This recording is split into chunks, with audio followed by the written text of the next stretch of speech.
Hey everyone, welcome back to Peak Human. I'm Brian Sanders. I hope you're watching this on YouTube so you can see the live version of this intro. You can see the nose to tail products and you can see more about Dr. Nick. He is on Instagram with the username at TheFittestDoc, and he is the fittest doc I've ever seen. He lives a life. He's a great guy. Here's his quick bio. Dr. Nwabweze is a board-certified family medicine physician who focuses on helping his patients fix the root cause of their stress and poor health. He completed medical school at The Ohio State University College of Medicine and finished his internship in Illinois. He currently uses a mix of resistance training, nutrition coaching, and lifestyle management to form long-term relationships with his clients, improving their overall health and happiness. Again, he is on social media platforms at TheFittestDoc.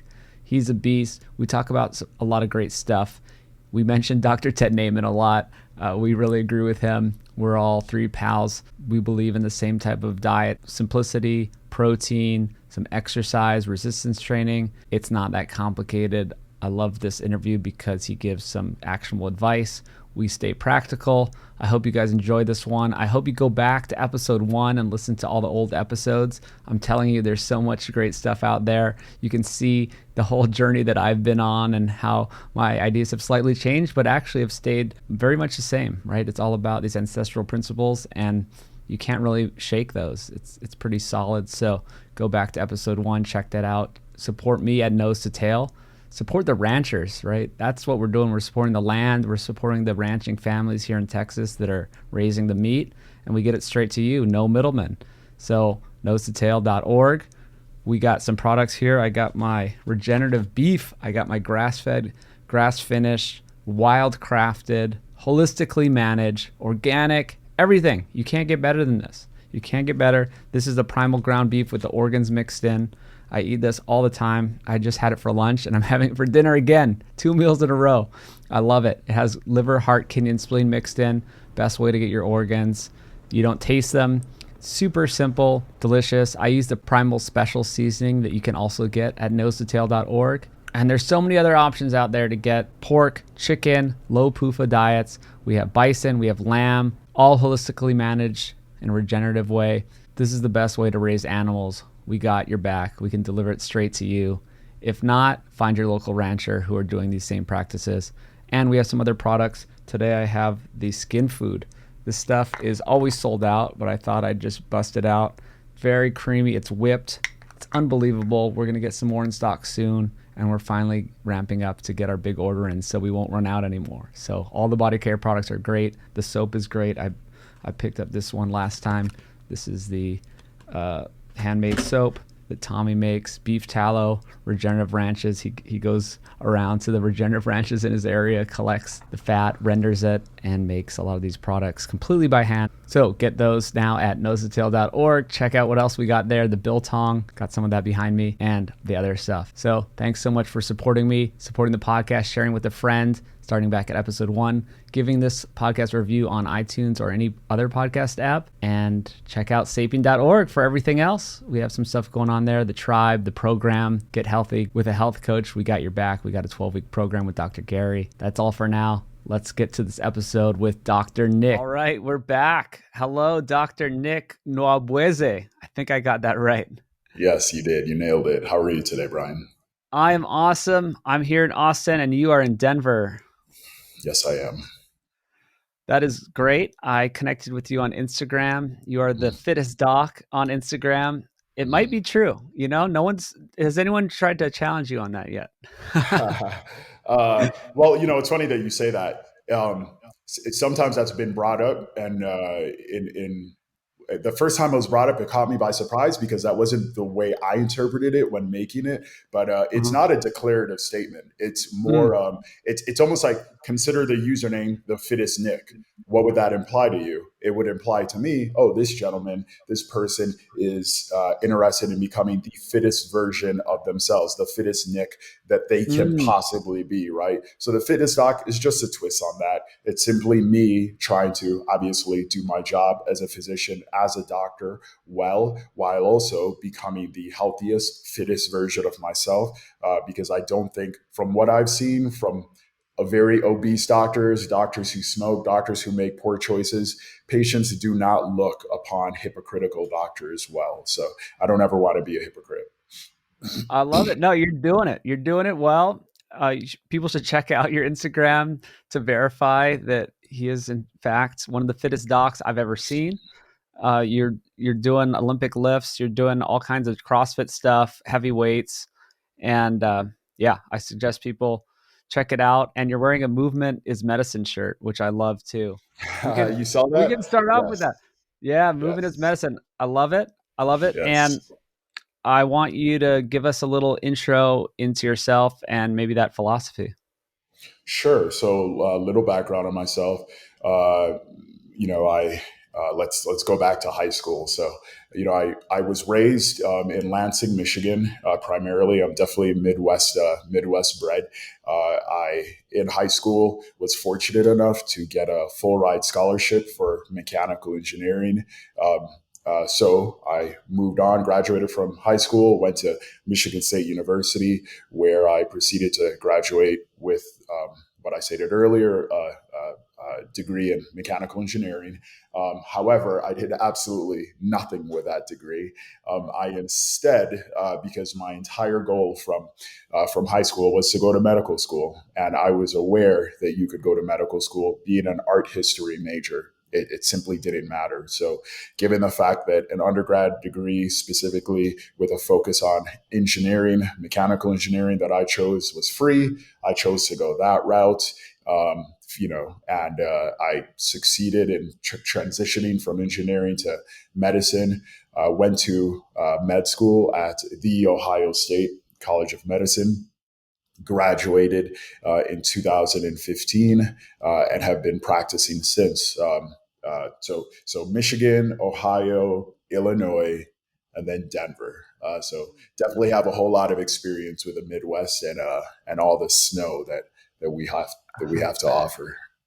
Well, you know what? I have to bring it back to mechanical engineering because people Sure, know I'm a mechanical engineer, and good we man. have a pal, Ted Naiman, Dr. Ted, who is also a mechanical engineer turned Hmm. doctor.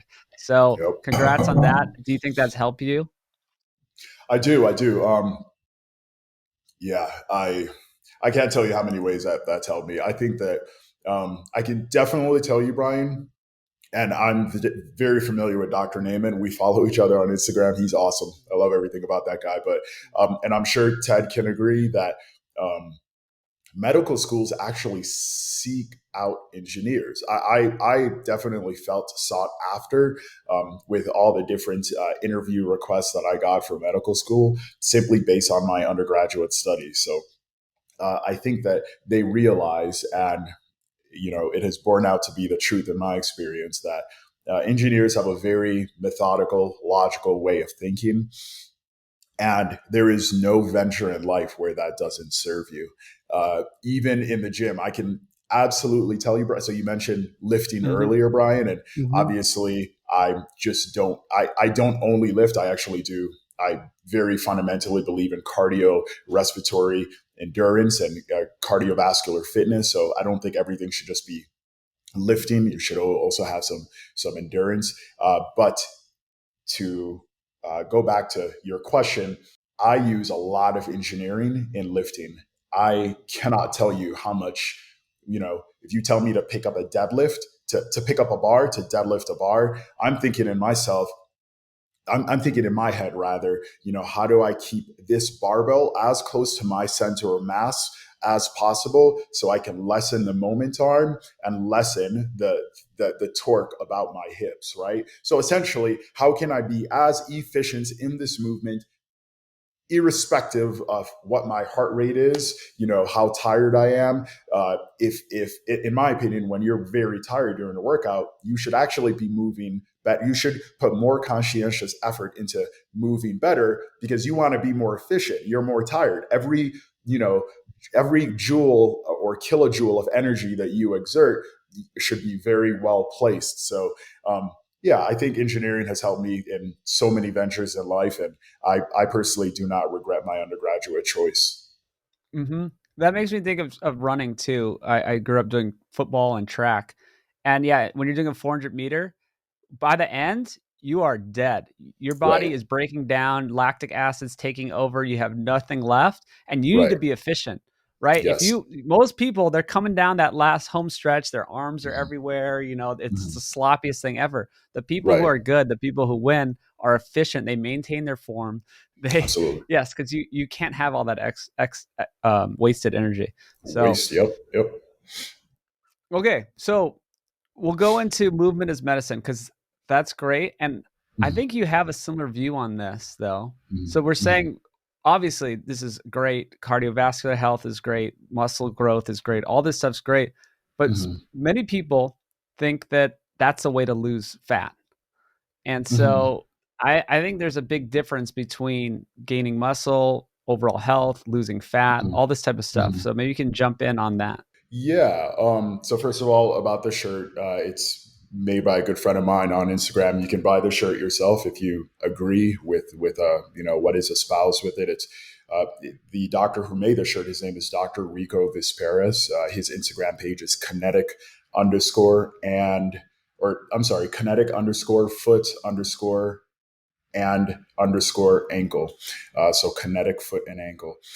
Essentially Brian, I think that exercise is absolutely fundamental for each and every one of us. However, yes, I do agree. I think in society, it's misconstrued as being a tool for only one objective, losing fat, right? And in reality, it's so much more than that. Um, I personally, I'm a very, I have a very ancestral way of thinking in terms of that, in my mind, I think to myself, obviously, we live in 2022. We have high rise buildings, we have communication devices that facilitate instant conversation between people across thousands of miles. And I think that unfortunately, with all that we have, we tend to forget that our body, our genetics are tuned for a millennia ago, right? And what that means is that our movement that we had this wasn't a question. You had to be mobile, you had to be active a millennia ago if you wanted to survive. If you wanted to either A, run away from animals that were trying to kill you, or B, hunt down those very animals so that you could get food.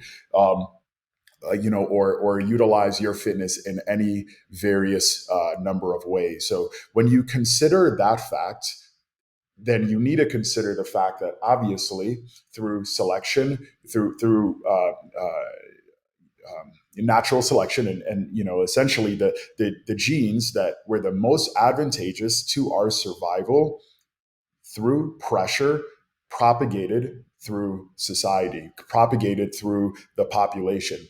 Those who unfortunately did not have the most advantageous genes died off. Those who did have those genes prospered, and not only prospered in terms of survival, but reproduced. And then here we are, right? Because obviously, you, me, everyone on this planet, we are the products of reproduction of our ancestors. So with that said, if you then consider that these genetics are already inside us, it makes perfect sense to me that when we deviate away from movement, when we deviate away from the things that fundamentally are foundational in our genetics, we lose our health. There are consequences. Some of these consequences can be a slow burn. Others can be a more rapid and a faster burn. However, there are consequences. So, in my mind, when it comes to movement, whether that's cardio, whether that's lifting weights, I do think that everybody, irrespective of what you choose, I don't necessarily think it's very much matters what you choose. I think, and when I am asked by patients all the time, what is the best exercise? What should I be doing? My answer is that there is no one best exercise. The best exercise is the exercise that you can choose and sustain over the long term. More often than not, we human beings are best at sustaining things that we enjoy. So ultimately, if that's the case, I think everybody should just find something that they enjoy. The question I ask patients that tends to elicit this best is, I hearken back to their childhood and I ask them, what did you most enjoy from a physical standpoint? What did you most enjoy doing when you were a child? In terms of that, when you were a child, you didn't think about it as exercise, right? You thought about it as play. So yeah, I think that ultimately exercise has so many benefits beyond fat loss. And people who choose to find something that they enjoy often kind of enjoy the fruits of that consistent exertion of energy. Yeah. And doing it, you got to choose something you'll do. I love that when you ask them, yeah, what did you do growing up? Did you like ride a bike? And then they're like, oh, Right, yeah, I rode a bike. I loved riding a bike. It's like, well, maybe you could ride a bike again. And they're like, oh, wow, I didn't right. even think about that. It's like, of course, Yeah, you could ride a bike as an adult and you can get exercise. But absolutely. you need to find something that you're going to do. We can get more into the different types of exercise, but Sure. just I want to go back to the fat loss part too. It's like, yeah, there's 100 benefits of exercise, and yeah, you can burn some fat as well, but it's just one of them. It's there's 99 other ones, and I think Mhm. humans, like you're saying, it's almost required. I think of it as required. If you're looking evolutionary ancestrally, and Absolutely. it's there's this baseline that's required, and right now that baseline's so off. So I get it. You can lose tons of weight without doing exercise, right? Mhm. That's the thing. It's like I know people. There's people in wheelchairs that Mhm. have lost tons of weight, reverse diabetes, did zero exercise because they changed their diet. Right? Diet is so important. But then some people think that's a cop out, and they're just like, well, I can just do it all with diet. I don't need to exercise. I'm saying no. Mhm. We have a Mhm. baseline of movement that humans evolved on and thrived on, and we need Absolutely. that. And then yes, you Absolutely. can go beyond that, and you could go do 2-hour CrossFit workouts and do all kinds of stuff. But you people need to know that there is that baseline. Do you agree? Absolutely. Yeah, I could not agree more. I mean, there's so much evidence, in the literature now that consistent exercise helps with mood management, right? Helps with sleep. And I don't know how big you are on sleep, Brian, but if you Oh even take a man, look at, all right, if you take a look at my Instagram, I am huge. I think people undervalue and underutilize sleep.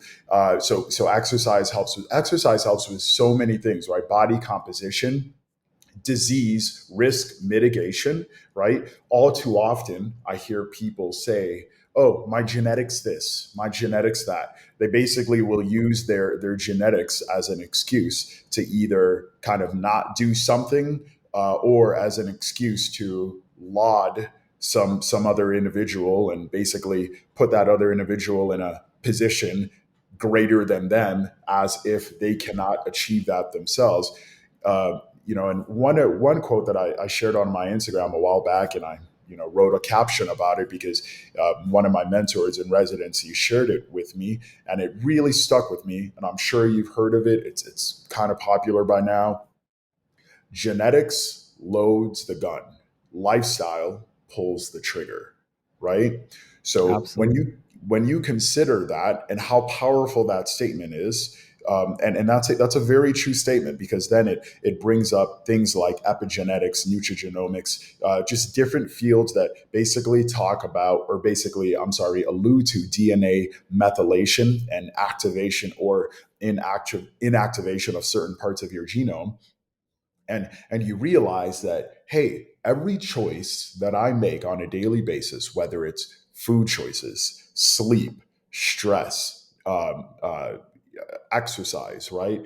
Every choice that you make essentially is activating or deactivating a certain part of your genome. And in that activation or deactivation, you're increasing risk of certain disease or decreasing risk of certain disease. So I think that ultimately exercise is one of the best things that you can do when it comes to a disease risk mitigation strategy that so many people don't take advantage of for the same reason you just noted. And you're 100% right. You can lose a bunch of weight just being in a consistent, uh, obviously you would need to make sure that hormones are in line, and hormones are uh, normal and not abnormal. Specifically, I can think Mhm. about some thyroid issues that would speak against what I'm about to state. But assuming all of that is good, all you would need to do is be in a consistent calorie deficit, not even that huge, 100, 200 calories over the course of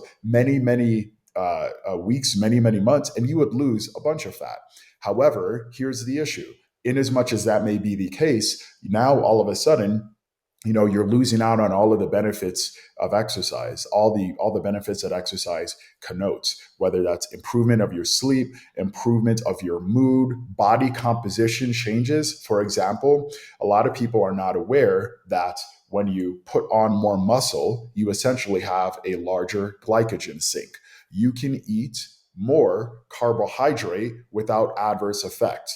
Now, pause. Some people are going to misconstrue this and say, hey, I'm talking about refined carbohydrate. I'm actually not. I personally don't choose to indulge in refined carbohydrate. But if that's what you choose to do, still keep in mind that you can absolutely, the more muscle you put on to your body, to your frame, you're able to dispose of the glucose from that carbohydrate within the muscle belly instead of within adipocytes, within fat, which then obviously the benefits are clear, right? There are body composition. You retain your body composition as opposed to putting on fat that many people will do if they just consistently eat carbohydrate with no regard for lifting weights or no regard for anything else. So I do think that there are huge benefits of exercise that many people don't necessarily realize. And in my opinion, one of the biggest ones that I've seen in my patients whom I personally try to keep off as many, either get off their medications or I will try to keep them off medications. And one of the biggest benefits that I have seen exercise connote is mood stability. People who will have depression or will have anxiety and do not do any form of exercise. And then I encourage them to just start something simple. Start with a walk around the block. Start with, Mhm. a couple mile bike. And all of a sudden, they're doing this consistently, and then potentially they're titrating up their movement, titrating up their exercise duration, intensity, frequency, and all of a sudden, they're telling me that their mood is so much better, and we can decrease their dosage of Prozac or whatever other medication we have them on. So I do think exercise has many benefits. Well, just like how foreign all these foods are, I talk about food a lot, right? And it's like everyone knows a McDonald's Happy Meal is so foreign to the human body, right? Yep. And ancestrally, it's absurd. All these packaged foods are absurd. I think this notion that or this practice of humans just being sedentary and not exercising is just as foreign. We just don't recognize it because there's so many Absolutely. people. I'm telling you, I go to meetups. I talk to so many people around the country, around the world, even through social media, in person, whatever it is. I interact with a lot of people who are in the diet space, and many of them, they're like, oh, well, I found carnivore and I just eat meat and I'm doing fine, and they have no regard for exercise. Yeah. And honestly, their body composition isn't good. I mean, they're Yeah. feeling better and they've Sure. solved a lot of things, Sure. but they're not doing well. And so there's Mhm. so many like cop outs where they're just like, well, I'm doing keto or I'm doing this and I feel better and I'm eating better. And I'm like, there's a whole nother level out there, and human bodies are made to move. And like I said, it's so foreign to not move. It's absurd. Like your body's like, wait, I don't get it. We're not moving. What's going on? Absolutely. Brian, are you aware of the following term, sarcopenia? Oh yeah. All right. So, that's the argument. If I were you, I would just bring up with any of these people who, whether they eat carnivore or, they eat in any other way that they feel is good. And it may be beneficial because I don't think you can, these are not mutually exclusive. You can, as you have been implied, you can do these two things at once. But people who essentially will just say, hey, my diet's great. That's all I need to do. More often than not, they're not aware of sarcopenia. They're not aware that every single year that they are alive on this planet without intervention, and specifically the intervention I mean here is exercise, without intervention, they are losing muscle mass on a consistent basis year after year. And when does this start happening? It starts happening essentially after puberty. That in your early 20s, your muscle, you will start to consistently lose muscle if you're not doing the correct things from a nutrition standpoint: protein, intake of non-essential, I'm sorry, intake of essential amino acids, and obviously non-essential amino acids. It doesn't necessarily hurt either. But then, more importantly, because you cannot just lay the foundation for the nutrition and then hope that your muscle stays around. That's not how it works. MPS, muscle protein synthesis, is also largely contingent upon weight bearing exercise and essentially hormesis and stressing the human body. Everything in our body is essentially a stress response relationship. Everything, in my opinion, right? This is from your brain in terms of kind of your knowledge base and what your thoughts are, and definitely your body. If you are not stressing your body in certain ways, you will miss out on things. Use it or lose it is a very real. It's not just an idiom. This is facts, and especially with the human body, it couldn't be more true. So I think that ultimately, then when you look at the relationship between elderly people and fragility and loss of muscle mass, there is a very tight correlation where you more and more studies essentially show that longevity and, more importantly, quality of life associated with longevity is tied to muscle mass. You don't have to be a bodybuilder. A lot of people will hear us talk and think, oh, he's basically saying you have to be a bodybuilder. That's not what I'm saying. That's absolutely not what I'm saying. Bodybuilders,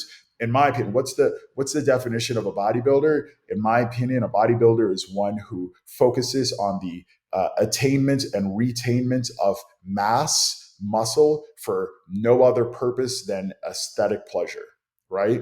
And you can absolutely fall outside of that definition and still be focused on slowly but surely putting on muscle instead of allowing your body to succumb to the physiological process of sarcopenia. So, ultimately that's kind of my thoughts on that. I think that's one of the biggest things ever to realize is when, as people age, that's the number one.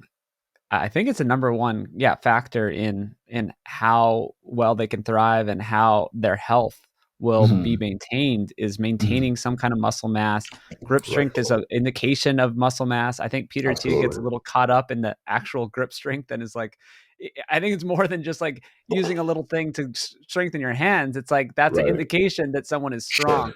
And Sure. I like sarcopenic obesity, which really most people in America seem to have. If you're looking at the statistics, like a lot of Mhm. people, if you did a Dexa scan of them or you did an MRI, I've been talking to Dr. Sean O'Mara recently about some Mhm. things, and he does those MRI scans, and you can see visceral fat, you can see intramuscular muscular fat, you can see all this type of stuff. Man, most people out there are basically walking fat. You know what I mean? If you like Absolutely. really look in, I hope that's not, making people feel bad about themselves. I think my crowd understands that, we're not like a woke crowd that cancels people, but Mhm. you like need to really factor in your muscle mass underneath that body fat, and it's hard to Absolutely. tell. Do you have like Absolutely. recommendation? Yeah, like how do people even know it? Because it's Yeah, not that apparent. I can talk about that. So you just mentioned the gold standard, right? The gold standard is a DEXA scan. Absolutely. Most doctors will agree with that. And the reason why I personally don't recommend that consistently is because you know, earlier I said that I like to either prevent my patients from getting on medications or reduce the medications that they're on. Why? My rationale, my underpinning, the rationale why I do that is because I want to mitigate risk. And there is no medication you take, I don't care if it's Tylenol or ibuprofen, that doesn't have some amount of risk with it. So continuing with that mindset, right? Obviously, I'm somebody who likes to mitigate risk with my patients. You can never take risks to 0%, but you can absolutely minimize and mitigate it. Continuing with that mindset, that's why I personally don't recommend DEXA scans, because a DEXA scan does have very low dose radiation exposure. Obviously, for females of childbearing years, or females in childbearing years, that's not necessarily ideal. My current modality of choice when it comes to assessing body composition is what is called computer vision assessments. So this started to become more and more uh, pronounced. I believe after 2016, 2017, a couple different competitors came on market. When I was when I was in residency, there was a tool that I believe it was crowdfunded at that time. And I've always been you obviously don't know this about me, Brian, but I've always been a nerd, right? I'm just, I have a CGM on, I have an Apple Watch, I have a Whoop, right? I have tools. I'm very much into N=1 experimentation. So when I saw this tool in 2016 being advertised through the crowdfunding, that hey, this is a mirror that you have in your home. You can step on the scale, and it will basically do a complete scan of your body and output a 3D model that then they use their algorithm to determine through computer vision what your body fat percentage is, what your lean mass is, every single circumferential measurement on your body. So that's your waist, your thighs, your arms, all that good stuff. And then from that, that's how it derives your body fat and your lean mass.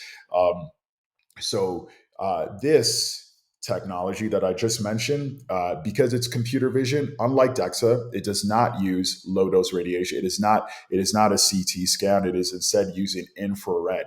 Infrared light is completely harmless to us. I mean, every time if you have an iPhone and you hold it up to your face and it unlocks after reading your face, that's an infrared dot projector that is being used. So it's completely harmless.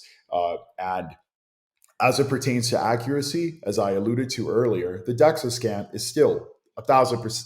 I said that wrong. It's not 1,000% more accurate. The DEXA scan is the gold standard. It is the most accurate. The computer vision assessment modalities rather, are within. It's been found that they're within 2% of your DEXA scan. Now you have to keep in mind, even though the DEXA scan is a gold standard, nothing is truly 100%. Actually, here's the only thing that's 100%. You passing and then an autopsy being performed on your body. That's 100%. Obviously, we can then determine exactly how much fat you have. But short of dying, right, and having an autopsy, the DEXA scan is the most accurate. And then my preferred modality for risk modulation, risk mitigation is computer vision assessment. The unit that I have in my home is called a naked body scanner. There are other competitors on the market. The one that I recommend to a lot of patients, because they don't have to buy a unit for their home, they can just kind of go to any local gym. It's called the Fit3D. So you can just go to www.fit3d.com and find where one of those are in a gym local to you. And you just basically, it's standard principles when measuring yourself. You want to go in the morning, after having a bowel movement, before having any food, and you just stand on a machine that kind of spins you around in a 360 and uses that infrared light to scan every inch of your body, and then gives you the parameters that you seek. So that's what I recommend. That's interesting. That's cool. Yeah, you should check out the MRI stuff. It's super expensive. I don't think this is really going to work for most people, but Dr. Sean O'Malley does it he has some deal with some people. So he's up in like Minnesota, so it's not going to work, but I'm just interested in it because how expensive? Sorry. It's he gets it for $500. It's usually $1,500. So this is like wildly expensive. Yeah. But it shows every, like, a cross section of your visceral fat. Like, I should show you some of this stuff. It shows you it's above DEXA. So it's basically like doing an autopsy. You can see every single, millimeter of visceral fat, intramuscular fat. It's amazing stuff. It's just wildly expensive. So Yeah. Does it happen to? I think one of the, and you probably know about this as well, but one of the huge issues in this country is fatty liver disease, and that causes so many different problems. Does it happen to? Do you know? Mm. Does it Yeah. quantify how fatty your liver is? He hasn't told me about that. I've seen a lot of the scans, and then Hmm. we haven't like zoomed into the liver. I just see Mm, mainly visceral fat around the organs and stuff like that. mm, But I'm mm, sure it could. mm. And then MRI, I think it's very, very safe compared to like any other type of X-ray. It's a different type of thing. So Oh, no, you're right. anyway, Yeah. yeah. Yeah, absolutely. And MRI is magnetic resonance imaging, 100% safe. Doesn't have the risks that a CT has. So definitely. But the Fit 3D, in comparison of cost here, the Fit 3D is about $30 to $40 per scan. So it's definitely cheaper, though does not give the type of information you just alluded to. It does not Oh yeah. into your body and tell you, hey, you have visceral fat here and here, you know? Absolutely not, and that's super hard to do. And then Mhm. our mutual friend, Dr. Ted, would say Mhm. just a simple one would be the waist to height ratio. So you could Yes, do agreed. that measurement, and Mhm. that correlates a lot. I mean, Dr. Ted's just like, hey, I can just take that one measurement, and it tells me more than Yeah, almost anything. It's pretty yeah, amazing. yeah. No, he's completely right. That's something that I use with my patients a lot too. It's all about, especially when you use this with patients, it's all about finding out where they are from a monetary standpoint. If this is an expense, if the MRI, for example, is an Yeah. expense that they want to Yep. shoulder the burden of, then that's fine. But I think it's all about kind of giving people options to monitor their health in the best way that they can. And ultimately, any option is better than a scale. I'm really not. I haven't even gone off on this, but I'm not a fan of just using a scale. Oh, I lost 2 pounds or I gained 1 pound from yesterday. That tells you absolutely nothing, especially with the fluctuation that inherently occurs with human beings secondary to our hydration status. Scales do not tell you much, and I'm not a fan of them. So Oh man, I haven't had a scale ever. yeah, It's so meaningless. It doesn't tell you, yeah, the muscle or fat ratio. It yep. doesn't tell you anything. I mean, yes, well, most people, the scale might go up because if you're actually working out and doing it correctly, that Hmm. you will build muscle and Hmm. you can, build muscle while you Hmm. lose fat and you just won't even know it Absolutely. because the Absolutely. scales. So yeah, such a crude Hmm. tool. So, okay, so we're doing movement as medicine. I want to make sure we covered everything here. It's super important. It's just not the best way to lose fat. I think you'd agree. It's like abs are made in the kitchen, Hmm. muscle is made in the gym. Yeah, no, couldn't have said it better myself. Completely agree. I think that, ultimately people just need to people just need to find what works for them.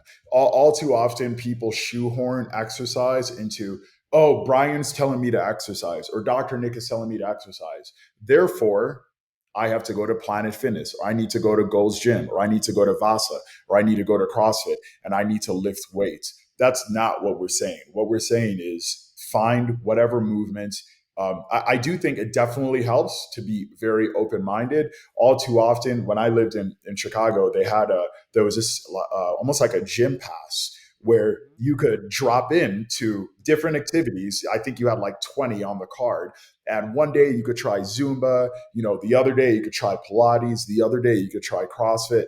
I think that utilization of something like that would serve many people best, because then, as long as they're open minded, they can try all these things out and then obviously remember what they enjoy most and what they feel that over the long term they can be most consistent with, and kind of just choose something. So I think that's huge. Yeah, that's what it's all about. It's the consistency of it and doing something that you don't find to be work. So for me, Mhm. it's beach volleyball. It's all I want to do is play beach volleyball. And then Nice. it's in the gym. I only go to the gym for 50 minutes, 50 Yeah. minutes per week. I do Right. two 25-minute workouts and I'm done Right. because Right. I'm in there, I'm out. I don't want to spend hours in the gym. That's not me. But Absolutely. I found a very Absolutely. effective way to work out Hmm. in 25 minutes using Hmm. drop sets, going to Hmm. failure. Mm-hmm. different things like that. Using, I'm doing, dips with 50-pound weights strapped to me and stuff. It's like Mm-hmm. I'm doing this in a very efficient way. Maybe that's the engineer in me, and I'm Yeah. out. But Yeah. then maybe you can talk about that a little bit, and then what you do, because I know you're big into CrossFit and doing, other types of workouts. Yeah, no, I think what you just stated is great. If you have very little time, and I think Dr. Naiman does the same too in terms of efficiency and kind of going to failure. There's a lot of good data around that, right? You don't have to lift if you don't want to lift heavy. If you're not comfortable, looking at a 500-pound bar and thinking about the prospect of deadlifting it, that's okay, completely okay. You can load that same bar up with 100 pounds, and as long as you deadlift it to within as close to failure as you can get, at least within 1 to 2 reps of you not being able to do it anymore, that is very stimulatory also from a hypertrophy standpoint, from a growth standpoint.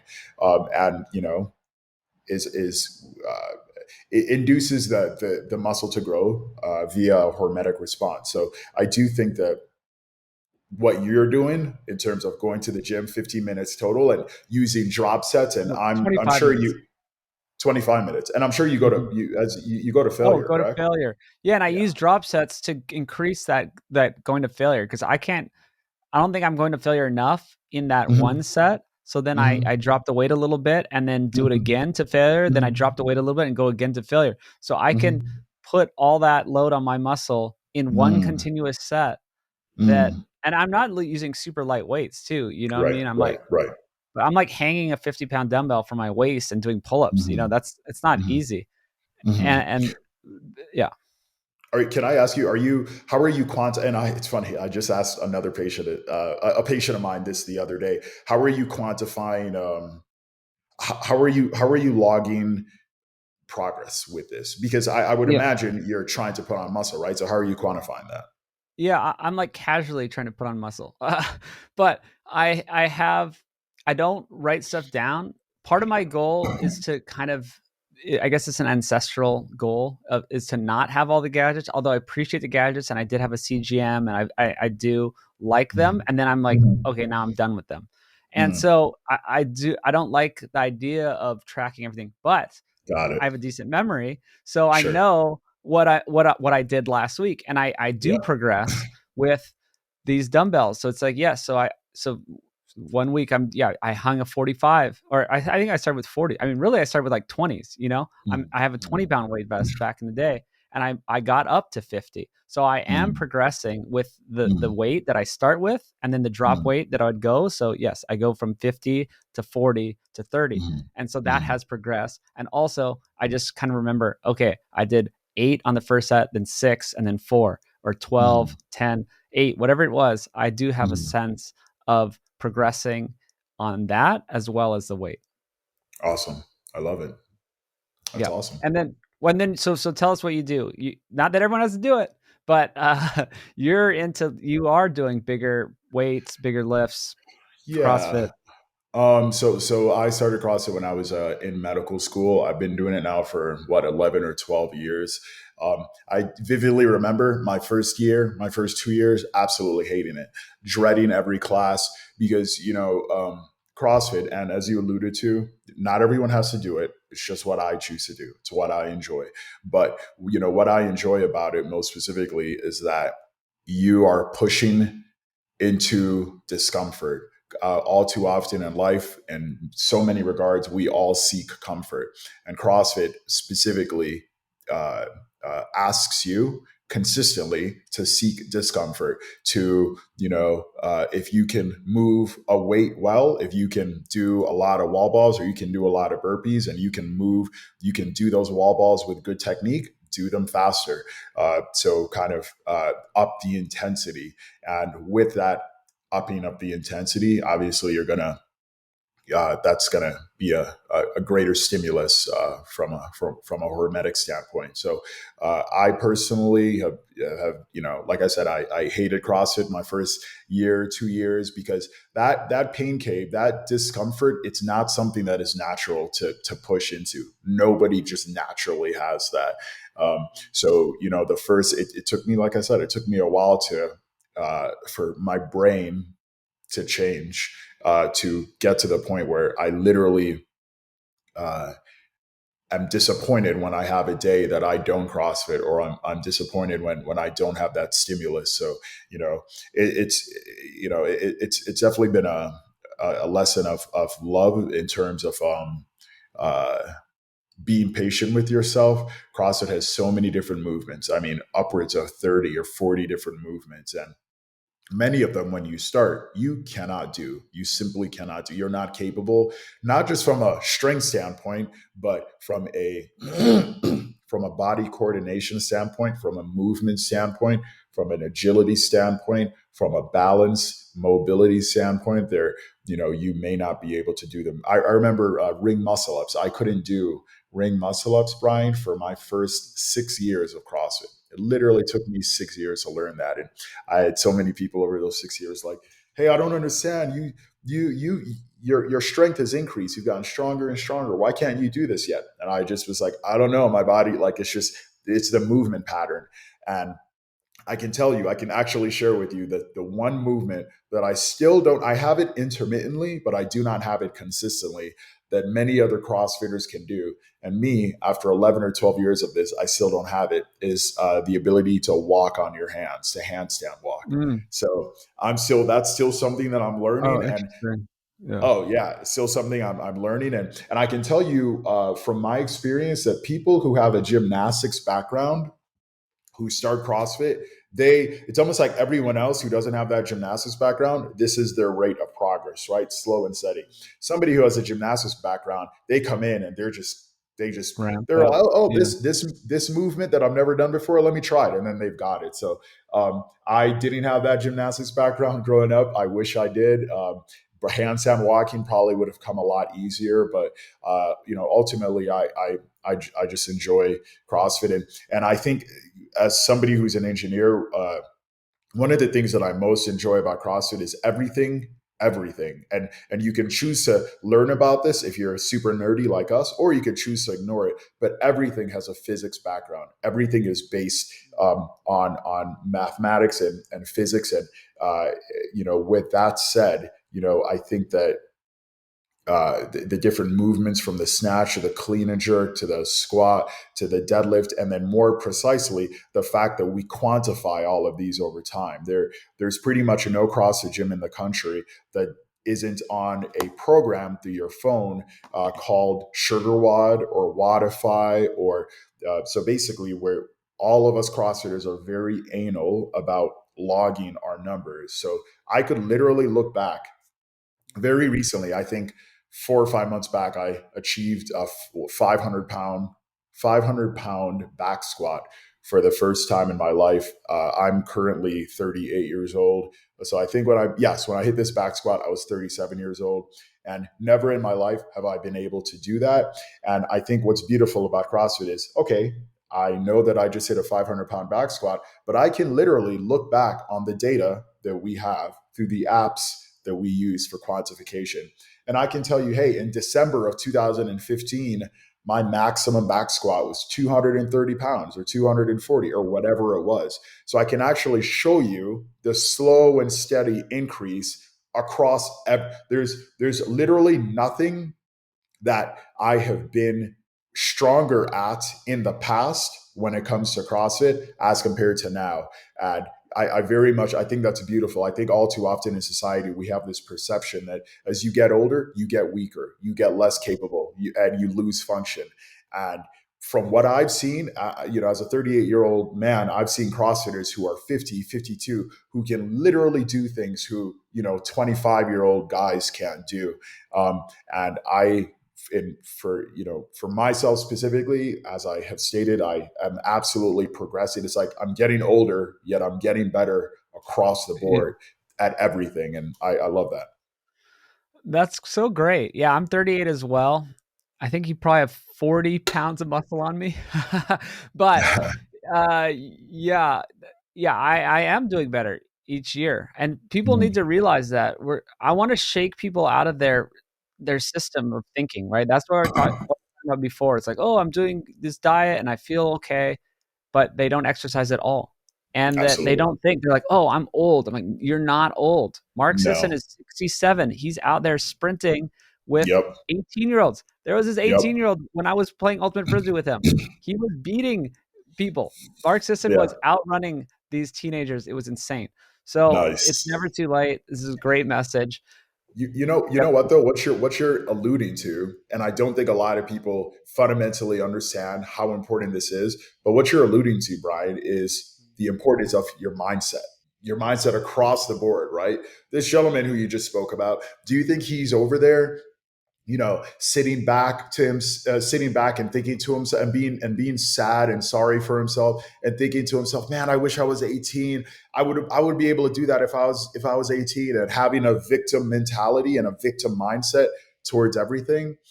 I don't think he is. And, I think one of the most fundamental things that people can do, even outside of exercise and diet and sleep, is work on the strength of your mindset, because ultimately we all have thoughts that are either destructive or constructive.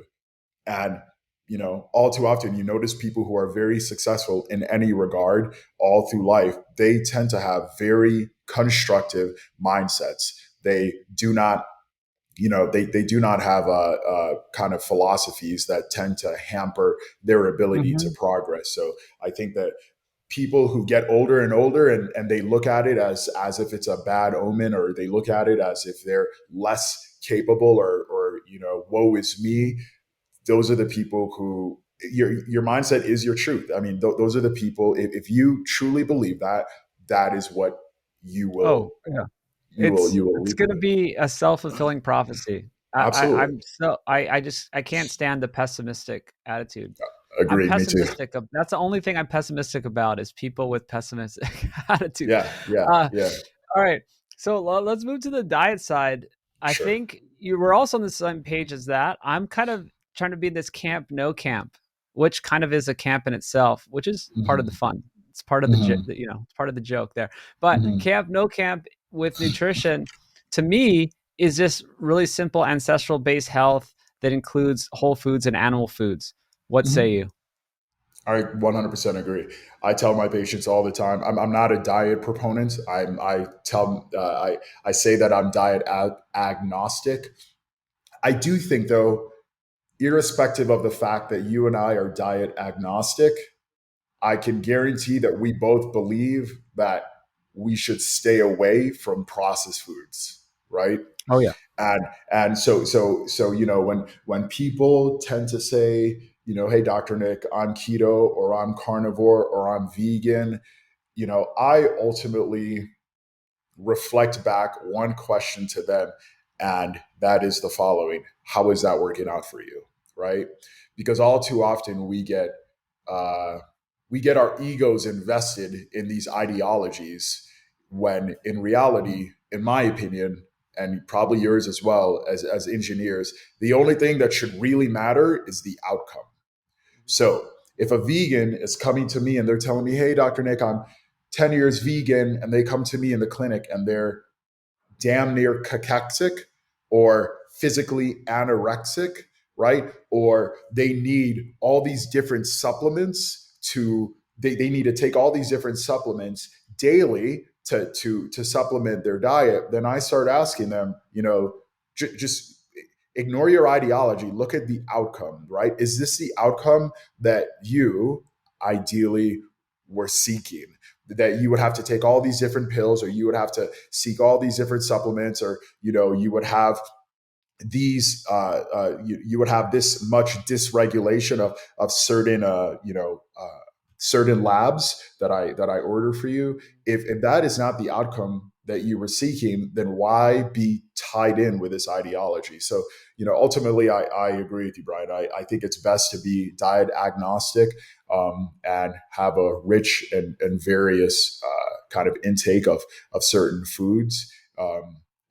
And it isn't even so much as as I kind of implied earlier, it isn't so much that I'm like, okay, you can never have an Oreo, or you can never have like, listen, I every so often I'll have ice cream, right? Or I'll have a bag of gummy bears. That's kind of my thing when I want something. But I do think that with whatever we're talking about when it comes to processed food. And this is something that we've kind of stepped away from in this country. And this is why we have the issues that we do as a society in terms of metabolic health. The dose, no, I said that wrong. The poison is in the dose. So what that means to me is if you're having McDonald's every day, if you ate like you ate and you had McDonald's one day out of a 4 or 5 month period, that's not going to hurt you. It's Yeah. simply not. It's simply not. What hurts people is the consistent consumption of foods that are maladaptive to their health, which is why I said what I just said. The poison is in the dosing. It isn't necessarily that poison is just poison and it's going to kill you. It's more so about consistent uptake of said poison that then causes, detrimental changes to your health over the long term. That's where I'm at. And I've said this from day one. I remember my podcast when I started 4 years ago, and I was saying stuff like this too. People, there's such a big difference in eating all these foods every day and eating 5 times a day and all this stuff, and you being part of a social occasion once every Mhm. couple months and having Mhm. whatever they're serving. That is Mhm. so different. I'm completely fine with that. I've always said I do that. I don't pretend I'm some, extreme monk Saint. about Right. this, right? It's like I've Right. never done a single thing. It's like, yeah, people need to like ease up on it. I think it's causing people more stress. But then Mhm.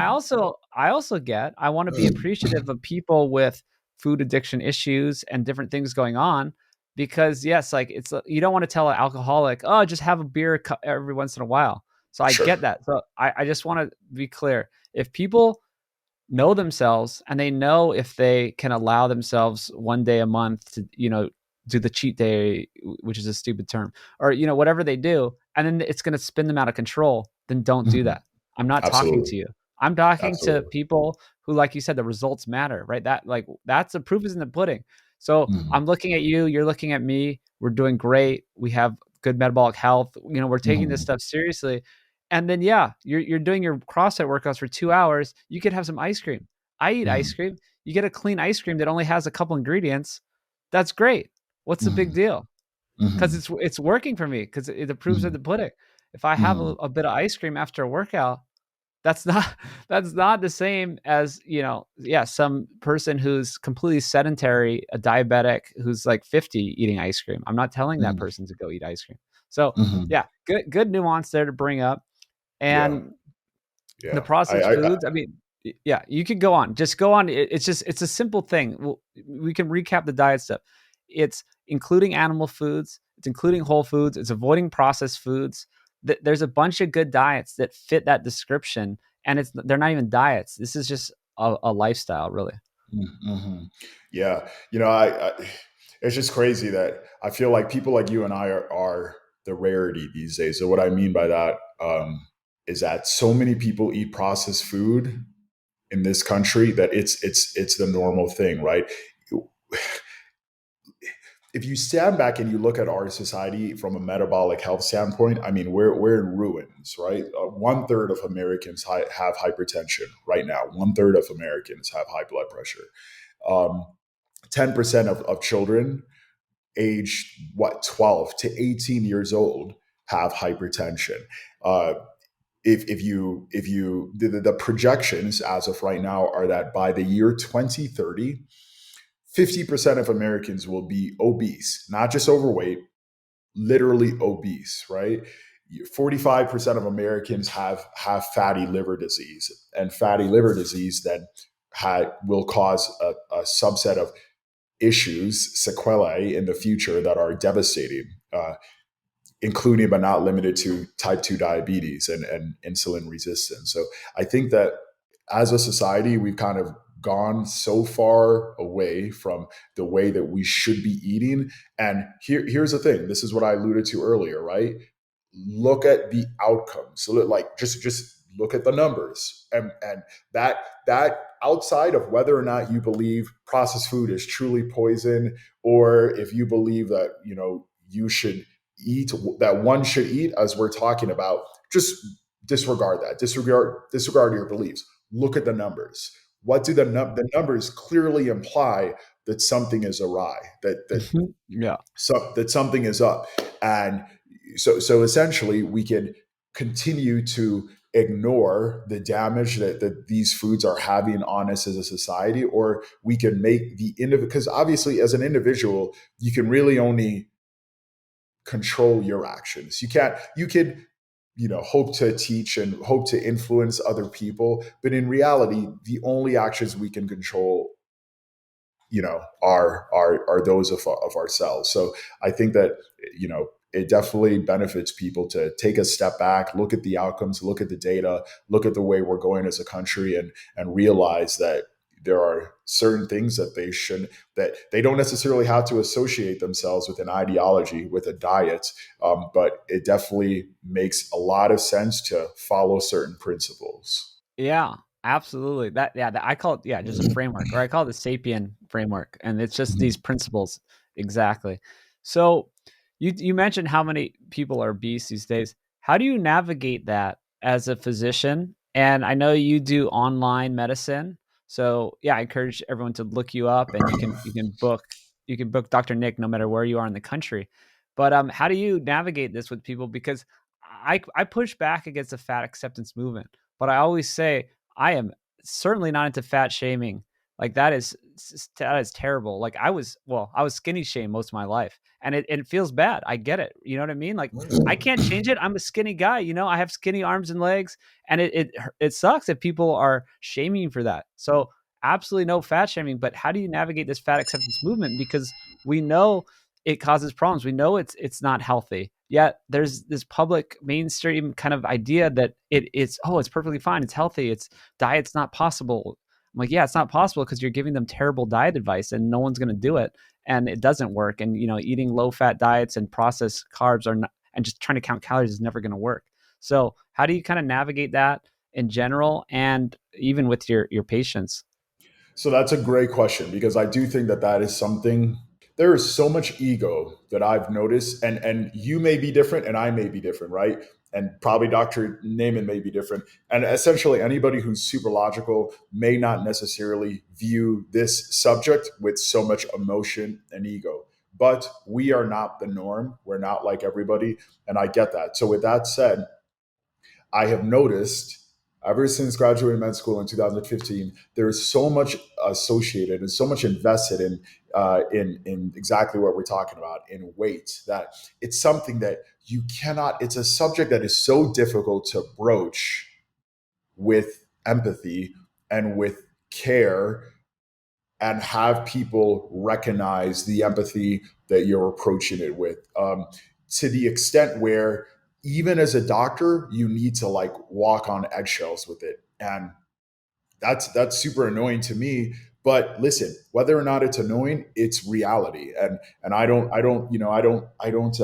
dabble in a world of fantasy, and I wish it was this or I wish it was that. I dabble in reality. So in terms of confronting reality, number one, when I have a patient who's obese, I ask myself, do I even need to bring this up with the patient?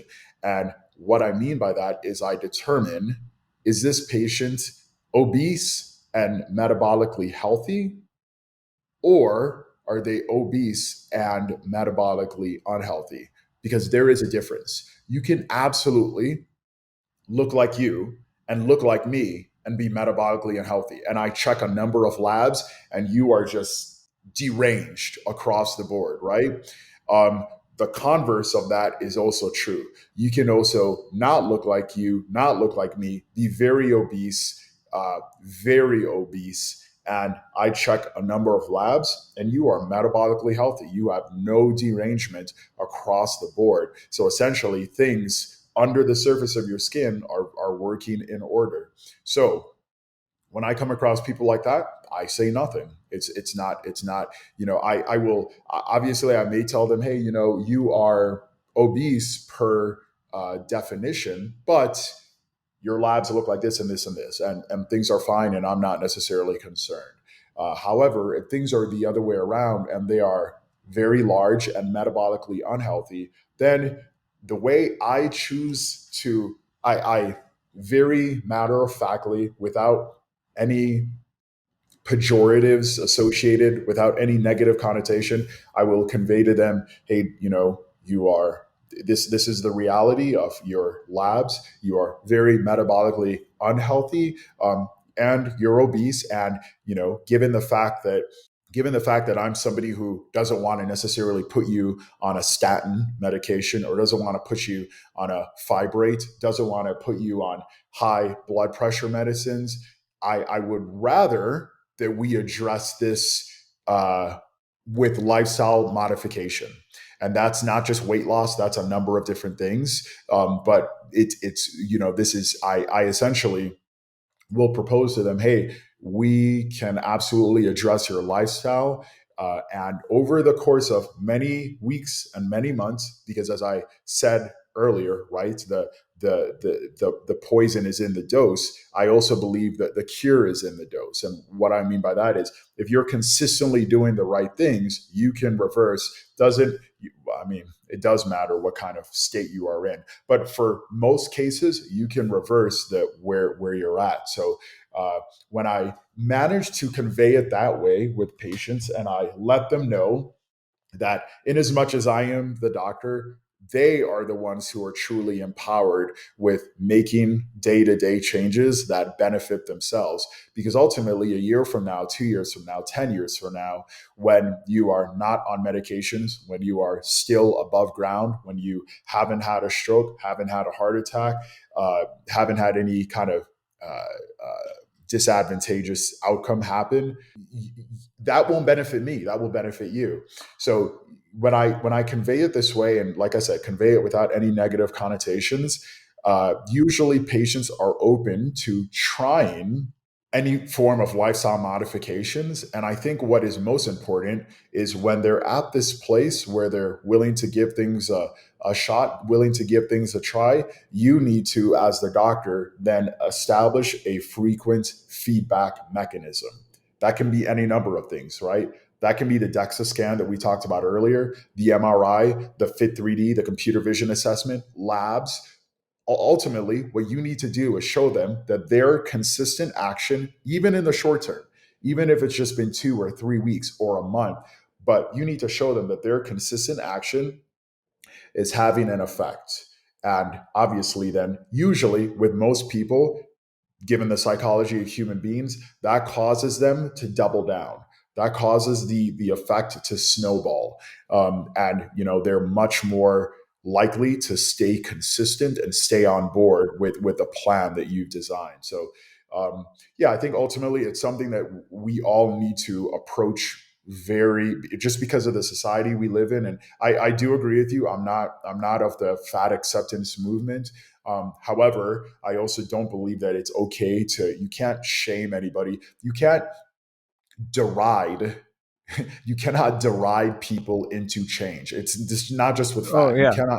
You can't deride people into change in any regard. So, you need to be able to convey, as their doctor, right? As their personal trainer, as their nutritionist. I don't care. You need to be able to convey to that person that you are on their team. You're not against them. You're working with them, and you're going to be patient and be somebody who they can rely on over the long term.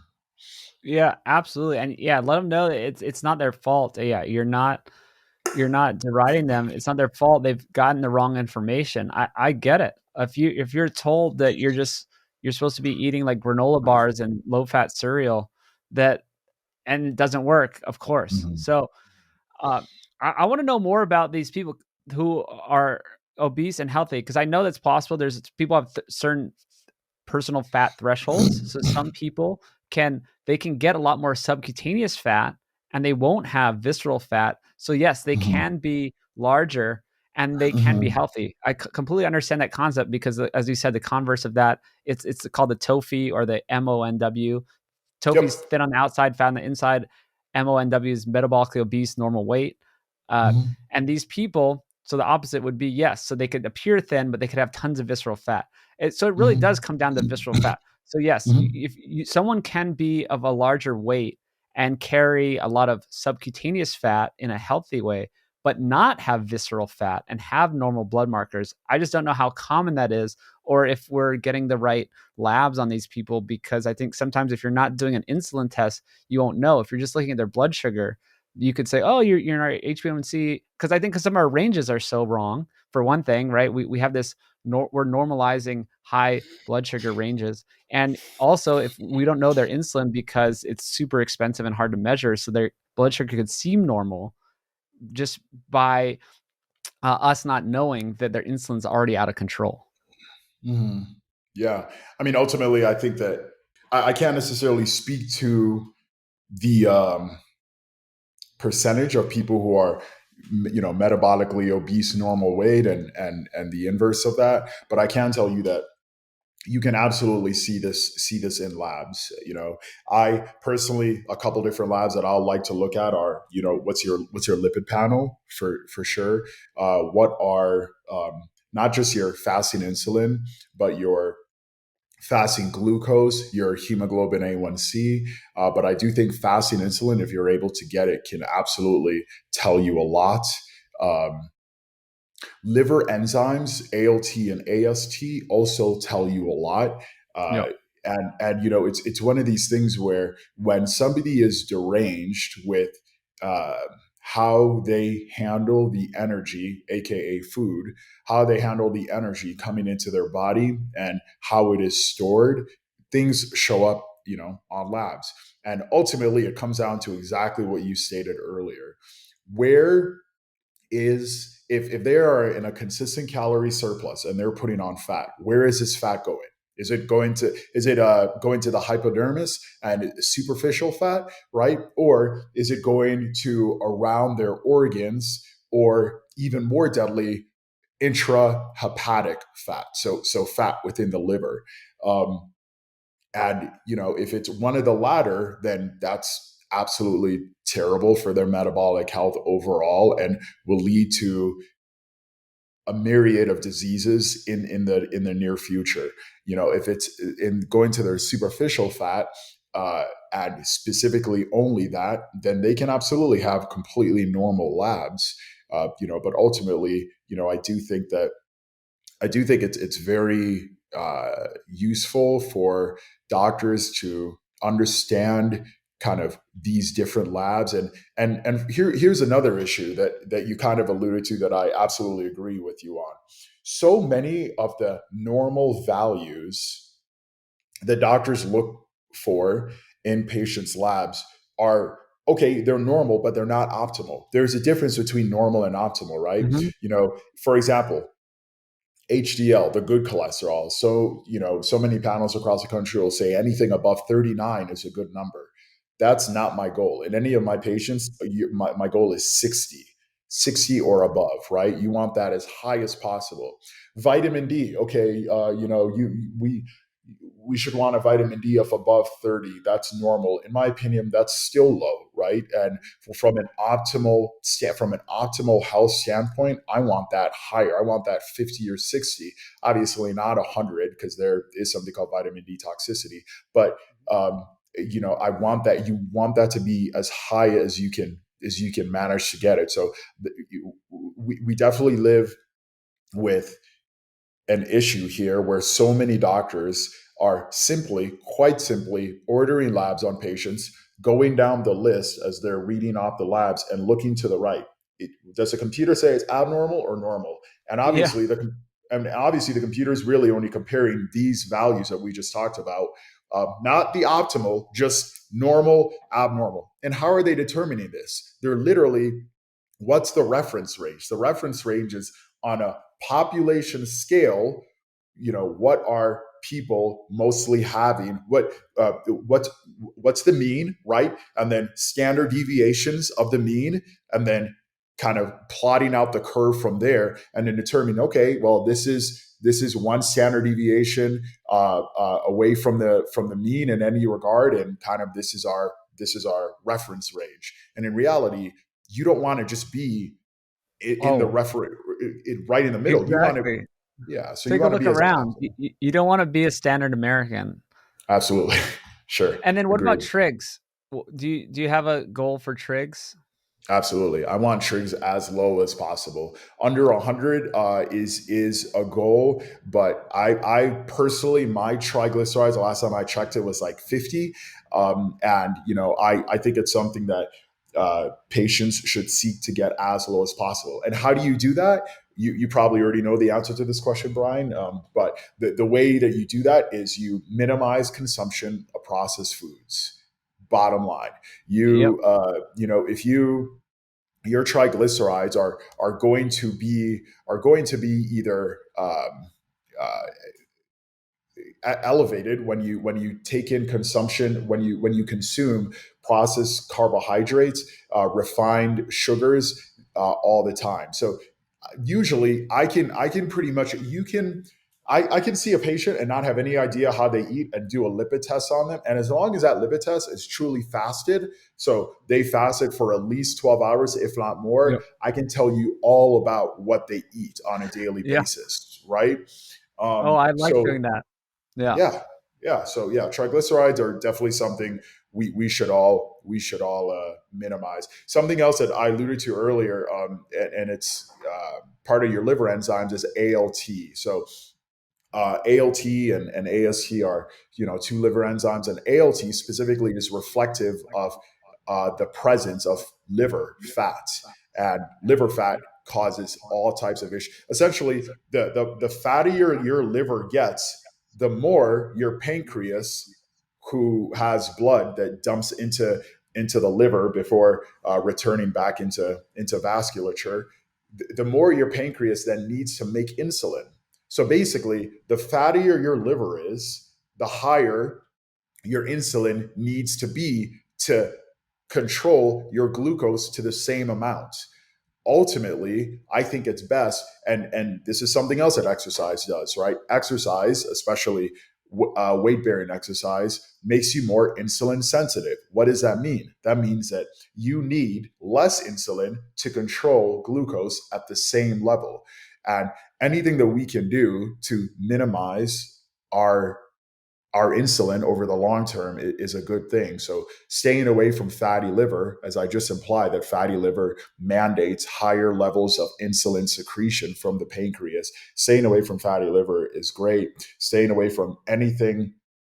And the most amazing part about this, Brian, is how quickly you can see changes with modulating your food and then changing how you eat. Your triglycerides can respond within weeks, extremely quickly. Where you, as I talked about earlier, the feedback, right, of ordering tests or doing a Fit 3D or whatever, the feedback here, you can just order another fasted lipid test, and all of a sudden you see their triglycerides drop um, precipitously versus their last lab, just by a change like, hey, you know what? I'm going to listen to Dr. Nick and I'm going to try to stay away from refined carbohydrates for the next 3 weeks. And all of a sudden, you see changes that are undeniable right there in front of you. So Oh I yeah. think, yeah, That's awesome. That's all. And so we're talking about HDL and triglycerides.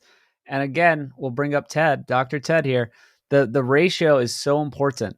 I guess he's just the one that popularized it in my mind. It's a general term, it's a general marker of health is having triglyceride to HDL ratio. yeah, close to 1. You want it at 1 or Hmm. below. And Hmm. so yes, Absolutely. if you're talking about 60 HDL and 50 Hmm. triglycerides, that would be great. That means your Hmm. ratio is less than 1. You have Absolutely. 60 over 50. That is, so Hmm. well, here's a question. So would you see someone who's classified as obese that has the trig to HDL to trig ratio of 1 and a actual optimal HbA1c and without a liver enzyme problem? I think that, have I seen one that I can immediately bring to mind right now as we talk? No, I can't immediately bring anyone to mind. But I do think, Brian, that is absolutely possible. It is not. Now, here's the distinction, right? A podcast that I often listen to, they make this distinction, and I agree. Just because something is possible does not mean that it is probable. There is a difference between possible and probable, right? So am I telling you this situation that you just mentioned is possible? Absolutely, right? Let's say let's say that you're somebody who has a dysfunction in your feedback pathway, your hunger satiety feedback pathways, and because you have that disruption, you eat a lot. Now, here's the thing: you eat a lot of healthy foods, right? You eat a lot of ancestral based foods.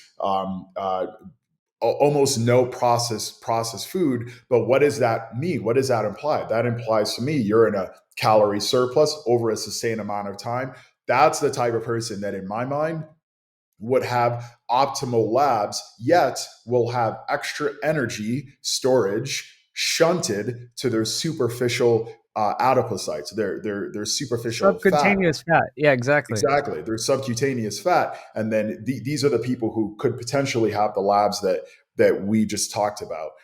So yes, it is. I can't immediately think about anybody, but Yeah. that's absolutely Well, this possible. this could be an athlete too. There's a lot of like bigger athletes. Yeah, maybe Mhm. there's the world's strongest man type of guys, right? Right. They're like bigger fellas. They have some guts on them. But you know, Mhm. if they're well, I don't know if they eat well. But I'm saying Right. theoretically, like you said, I completely agree. There could be someone who's very active and they just eat a lot of good foods and they are genetically they just store a lot of subcutaneous fat. So I Mhm. just don't think, like you said, it's not probable. So I just don't want to give this idea to people listening that they're like, oh, well, I'm just, I'm overweight, but it's fine because Dr. Nick said it's possible. And Yeah. No, we're not that's an talking about, important yeah, That's an important distinction. It is actually incredibly unlikely that you're this person. From a yeah, statistical standpoint, it's incredibly unlikely that you're this person. So I don't think that it benefits, it behooves all of us in every regard in life to be honest with ourselves, even when that honesty hurts. So in this regard, no, I don't think anybody should just sit home and be like, "Oh, I'm obese. Dr. Nick said, I could be metabolic. I'm the person who's overweight and obese, but I'm metabolically healthy." Like you can't just say you are. You have to be able to prove it with the numbers. And what you mentioned earlier is the triglyceride to HDL ratio, literally the single greatest risk factor for determining heart disease. So you know. It's huge. So hmm I do agree that there is utility. There's an incredible amount of utility in labs, in getting labs done, and this is why you totally didn't ask this question, but I'm about to segue hmm into something here. As a primary care physician, I very much strongly believe in the benefit of preventative maintenance. All too often, I have patients who tell me, "Oh, I didn't used to have a doctor because I didn't think it was important. I was never sick. I didn't ever have anything wrong."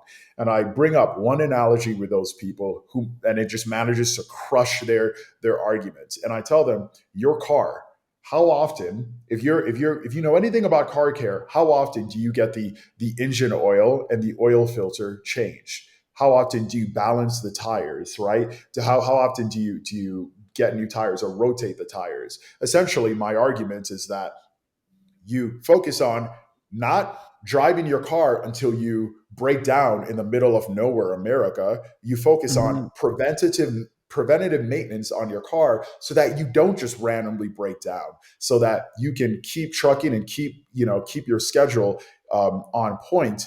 And if that is the case with your car, an inanimate object that simply gives you value through transportation, why would you not have that same mindset about your body? Something that should be, maybe it's not, but for me it is, I'm sure for you it is, something that should be infinitely more valuable than your car. Your body should be more hmm valuable than your car.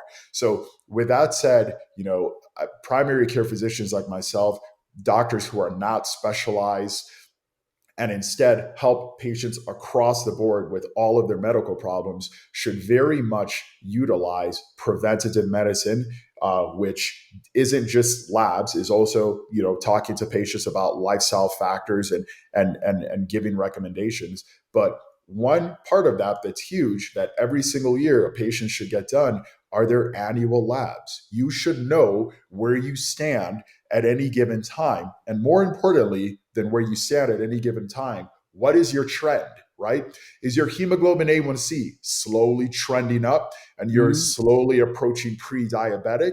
Or is your hemoglobin A1C slowly trending down as you lose weight? Maybe you're the metabolically unhealthy that we mentioned earlier. Or is your hemoglobin A1C staying steady? Are your lipids worsening? Are they getting better? Is Mhm. your blood pressure, which is often called high blood pressure, is called the silent killer in this country, is your blood pressure consistently elevated?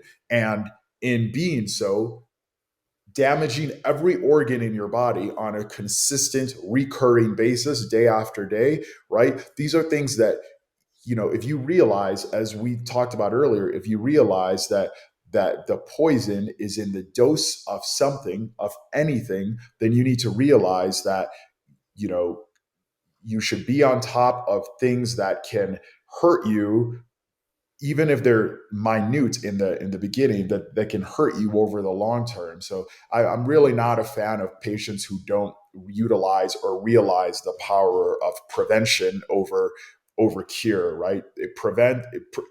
Prevention is better in my mind than being reactive. That's so important. I guess that's just all I talk about, really, right? It's all about the diet and lifestyle stuff. You got to get ahead of this stuff, focus Mhm. on it every day. So you brought up such a good point. Good stress versus bad stress, acute versus chronic stress. This is one of my biggest points. By the time this episode comes out, it'll have been 2 weeks since I released this video and this Substack article about good stress, bad stress. Wildly different. Your blood pressure every day, chronic stress, it's chronically Right, high, stressing right. out all your organs, that is so bad. But if you do a Absolutely. workout and your blood pressure goes up, that's fine Right, because that just, right, yes, you did it for like an hour and it was up. Who right, cares? That's a right, good thing. right. You're putting this stress on your body and you're getting all these benefits from the exercise and then it goes back down. So great point, huge point.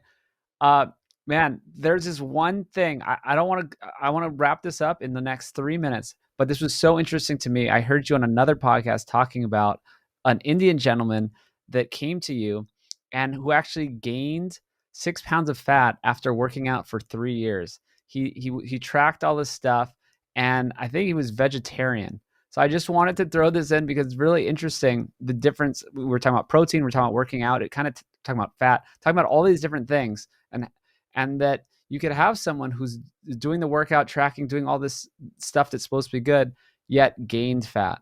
Yeah, no, absolutely. And this is exactly what I alluded to earlier, right? I don't care what your ideology is when it comes to dietary notions. I think what's more important is what are your outcomes? So for this gentleman, he's one of my patients, still one of my current patients. And, you know, I didn't sit here and chastise him or rebuke him for his dietary choices. I literally just asked him, what's your desire?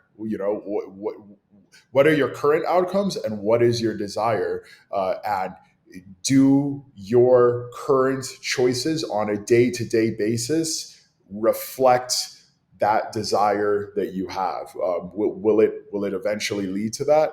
Because if you look at the trend, as you alluded to, if you look at the trend, this gentleman instead, he was just slowly gaining visceral fat over time. And I remember how frustrated this guy. He came to me and he was literally like, and I hate this when people say this, but when people say, "Oh, I've tried everything. I've done everything right." Well, no, you haven't done everything right, right? Because if you had done things right, you would have different outcomes. You are doing what you know, and that's fine. That's fine. Nobody, I don't care if you're a doctor, I don't care if you're Elon Musk. Nobody knows everything. But you need to keep in mind when you're not getting the outcomes that you want, that there is somebody who knows how to get those outcomes. There is a body of knowledge that you may not be aware of that can get you those outcomes. You simply need to be open-minded and motivated enough to seek it. So yeah, this gentleman, I remember when we talked, he didn't know that plant-based proteins were not as effective from a potency standpoint when it comes to muscle protein synthesis. That plant-based proteins are simply not. I mean, they do not cause. And this has been quantifiably backed in across the board in literature that they do not cause same amount of muscle synthesis. So they're essentially lower quality amino acids. Bottom line, this is irrefutable.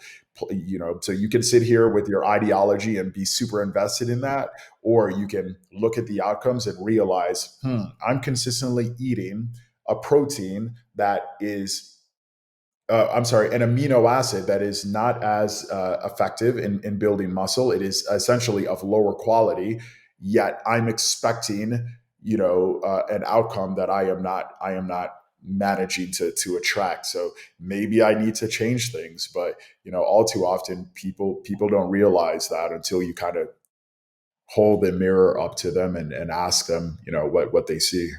So what happened? He basically just wasn't eating enough protein.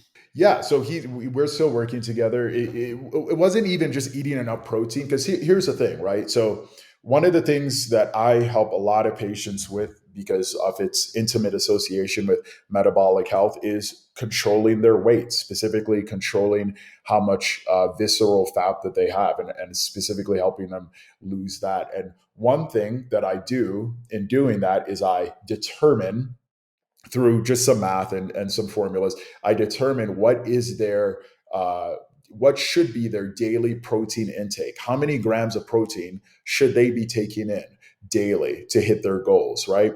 So this is different for everybody. It's different for everybody based on your activity, based on your sleep, and most importantly, based on your lean mass. For somebody, just to give you an example, so I'm about 220 pounds, and I take in, as of right now, about 260 grams of protein.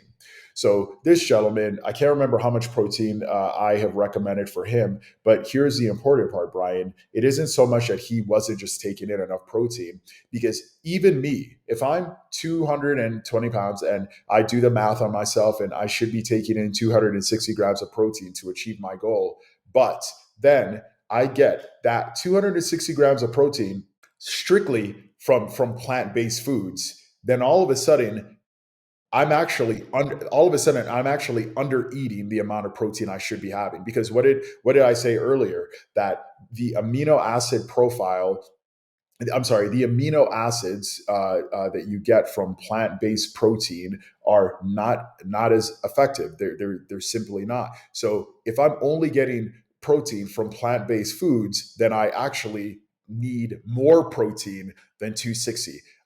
Obviously I'm just spitballing here, but I would say I probably need like 300 or 320 or 330. So people who are vegans actually need to eat more food to hit their goals, especially their protein goals, than somebody who is not necessarily vegan and eats a wide variety of different foods. So ultimately, that's something that a lot of people seem to have, this idea that all protein is created equal. That could not be further from the truth.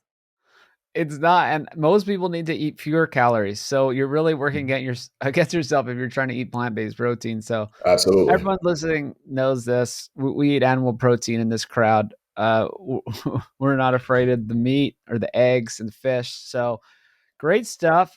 Thanks so much. Yeah. So people can work with you all around the country. Yes, yeah, absolutely. So I work for telemedicine company called SteadyMD, and I'm licensed to practice medicine in over 30 states, and I very much enjoy my job, because I am able to, with this job, see patients for longer than 10 minutes. A lot of patients are ignorant of this, by no fault of their own. A lot of patients are ignorant of why they feel rushed when they go in to see their doctor. And, part of the reason is because doctors in the clinic have to see 20 to 30 patients a day to stay solvent. And they often have 3 to 4, literally, like, ask any doctor who is going to be honest with you, and they'll tell you that they have 3 to 4 thousand patients on their patient panel. So uh, that type of medicine is called fee for service medicine. They basically get paid every time they see you. And this is why they try as much as they can to have you come back frequently, because they get paid every time they see you. Um, telemedicine, specifically the company I work with, we don't operate with that as the foundation. Instead, our practice is called, it's a different type of medicine called direct primary care. So a patient pays a one-time fee per month and then can see me, can have follow-up appointments as many times as they want for that one-time fee within that month.